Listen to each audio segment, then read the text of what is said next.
Movie studios love sequels because they represent a significantly smaller risk than, investing in something new and untested. But for every good or even great sequel out there, it's fair to say that there are far too many that fall massively short of expectations, perhaps even turning out to be terrible. So with that in mind, I'm Ellie with What Culture, here with 10 upcoming movie sequels that are a really bad idea. Number 10, I Am Legend 2.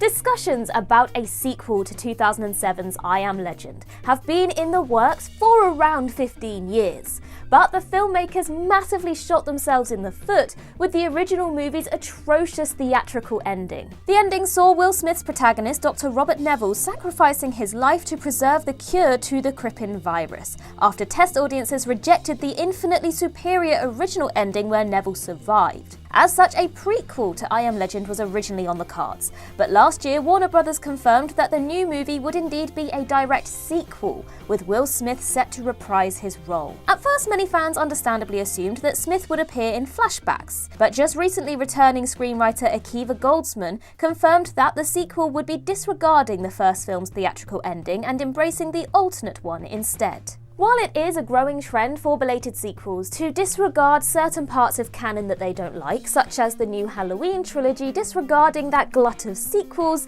it's certainly a new trick to toss out the entire ending to the previous movie that literally tens of millions of people saw. Though pairing Smith with new co-lead Michael B. Jordan certainly sounds interesting, given the high probability that this new continuity will confuse the hell out of audiences, and it's again being penned by Goldsman, this feels doomed to be a sloppy mess. Number 9, Dirty Dancing 2. Dirty Dancing is the definition of a movie that absolutely does not need to be a franchise.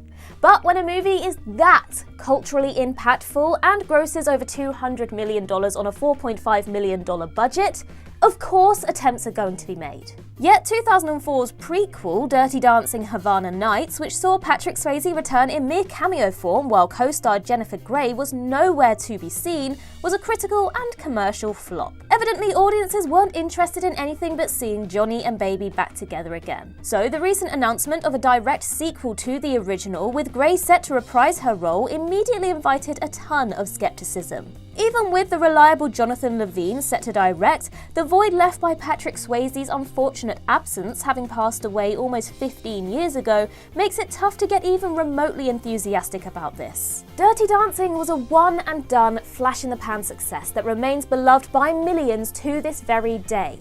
But of all the IP out there, it really doesn't need the legacy sequel treatment. Don't be shocked if this sequel flops hard at the box office amid thunderous disinterest. Number 8, Gladiator 2. Gladiator told a pretty open and closed story, enough that various attempts to create a prequel or a sequel have simply failed to gain any traction.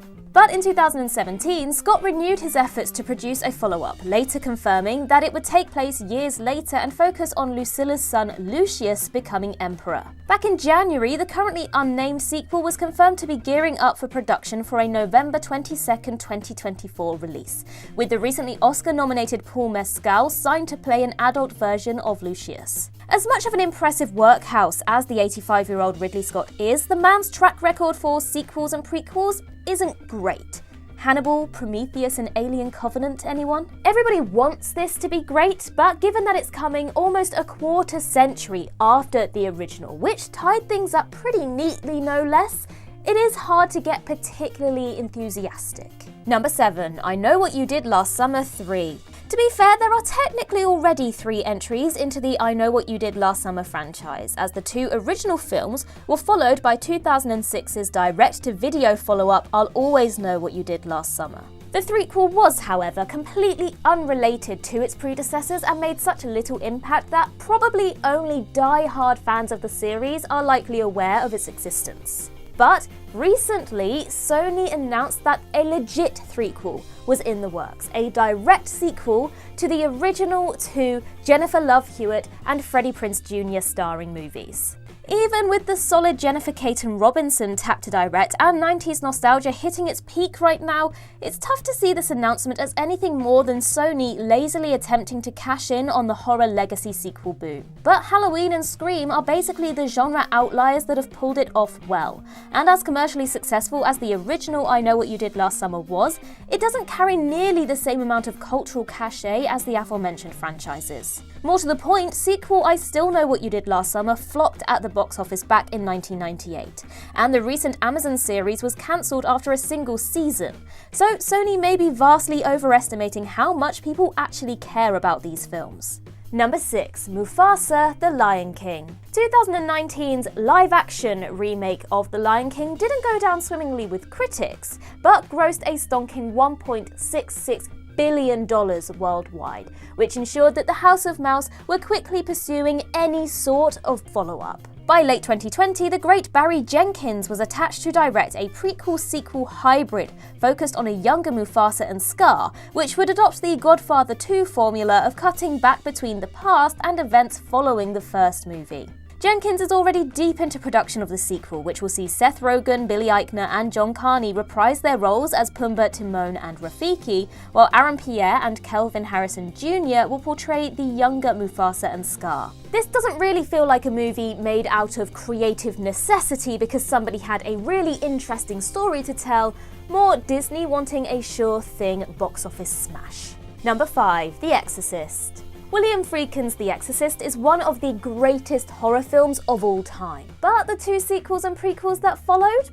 Not so much. Except for The Exorcist 3, of course. But a direct sequel to Friedkin's 1973 original has already been shot, with writer-director David Gordon Green basically attempting to do for The Exorcist what he did for Halloween with its recent legacy sequel trilogy. The key difference to Green's Halloween movies is that this new Exorcist film won't wipe the 2 existing sequels from the canon, but tell a modern story in which Chris McNeil is sought to help a father free his possessed daughter.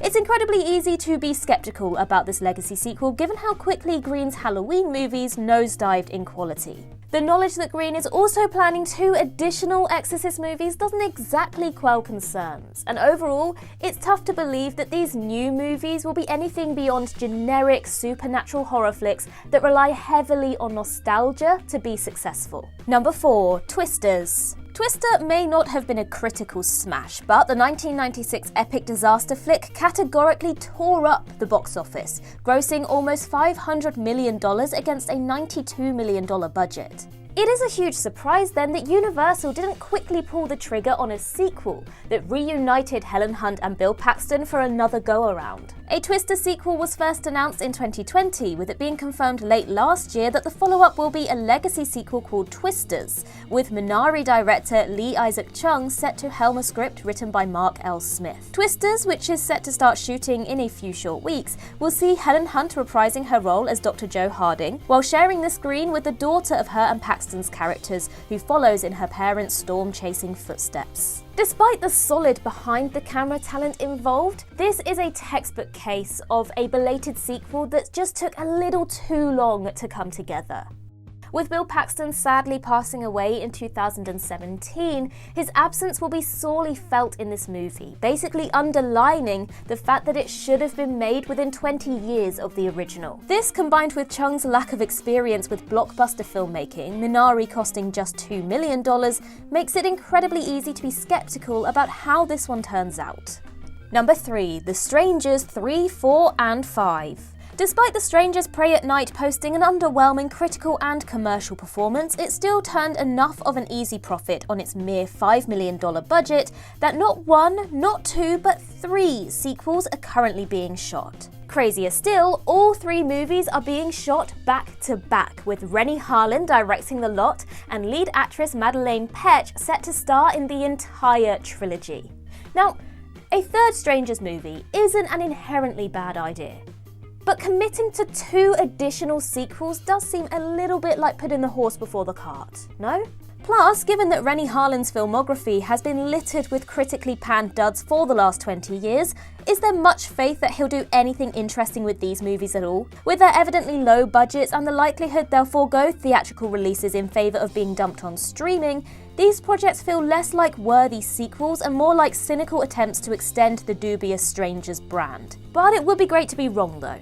Number 2. Toy Story 5. Toy Story 3 brought Pixar's flagship animated franchise to such a perfectly fitting conclusion that there was a collective groan among fans when Disney announced that a 4th film was in development. And while Toy Story 4 was absolutely not a necessary sequel and assuredly the worst of the 4 films, it nevertheless delivered an entertaining and emotional epilogue to the 3rd film's ending. But just recently, Disney CEO Bob Iger announced that Toy Story 5 is happening, with Tim Allen set to return as Buzz Lightyear, although Tom Hanks' status as Woody is still up in the air. Once again, the fanbase questioned why Disney was so intent to not let a classic completed story lie. But the answer, as ever, is money.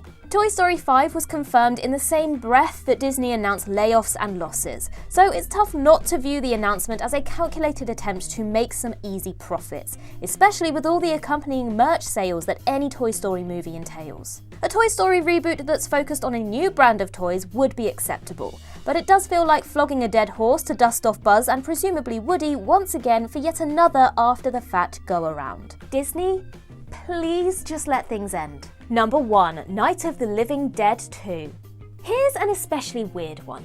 George A. Romero's Night of the Living Dead is the movie that put the zombie film on the map, and more than 50 years since its 1968 release remains one of the greatest entries in the subgenre. Due to the film being in the public domain, a ridiculous number of sequels, remakes and spin-offs, both official and not, have been produced over the decades. But it was recently confirmed that a big-budget sequel authorized by Romero's estate is currently in development. Rising horror filmmaker Nikiatu Jusu will helm, while LaToya Morgan will write the script, but details otherwise remain incredibly scarce. Yet considering that Romero's original film ended with every single major character dead, where exactly is there to go? Is this going to basically be a sequel in name only that uses the Night of the Living Dead branding to tell a totally new story? It's tough to see it going any other way. Village Roadshow Pictures is hoping that this film will rejuvenate interest in Romero's Undead franchise and open the door for more sequels. But honestly, the zombie genre is so egregiously oversaturated these days that it might well be best left alone. And that concludes our list. If you think we missed any, then do let us know in the comments below. And while you're there, don't forget to like and subscribe and tap that notification bell. Also, head over to Twitter and follow us there. And I can be found across various social medias just by searching Ellie Littlechild. I've been Ellie with What Culture. I hope you have a magical day, and I'll see you real soon.